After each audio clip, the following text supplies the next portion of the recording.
Hello বন্ধুরা, তো আমরা রয়েছি খাটখোরা যাচ্ছি। এই যে দেখতে পেয়েছো আগে দিকে চলে এলাম। চলে এসে এখন ভাবছি খেয়ে দিয়ে এবারে রওনা দেবো ডিউটির জন্যে। তো কেআইসি করানোর জন্য গেছিলাম, তো মোটামুটি কেআইসি ঠিকই আছে।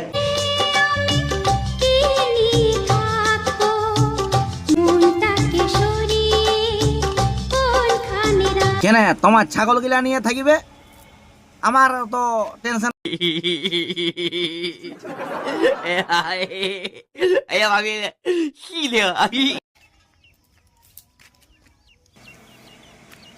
আমাদের অনেক হাঁস আছে, মুরগি আছে, এইগুলা নিয়ে থাকলেই হবে।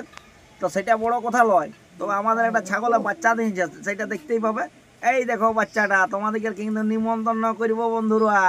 তোমরা কিন্তু আসবে ইয়ার লত্তার সময়, আর ভোজনার সময় তো করবই। ইয়ার ভোজনাতে কি কাটবো জানো? ই তো ছাগল বটে, ই কি কাটব? ইয়ার ভোজনার সময় আমি মাছ কাটবো।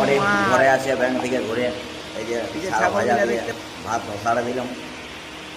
এবারে ডিউটি বেরিয়ে যাব। তো সামনের দিকে রোদ আছে, এই জন্য ছবিটা ভালো আসছে না।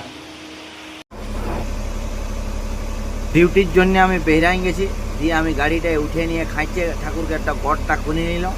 খুলে নিয়ে আমি সোজা রওনা দিয়ে দিলাম রাস্তার উপরে। ইড়কায় গাড়িটা উঠাই নিলাম পিচ রাস্তাটার উপরে। তারপরে ঘাটি ঘোড়া ঘাটিয়ে না আসতে পৌঁছিতেই দেখা যায় খাইছে জাম। তো আমার গাড়ি 4-5 ঘন্টা 6 ঘন্টা লেট হয়ে গেছে। এখন কি করে পৌঁছিব, পরের ভিডিওয়ে আসছি।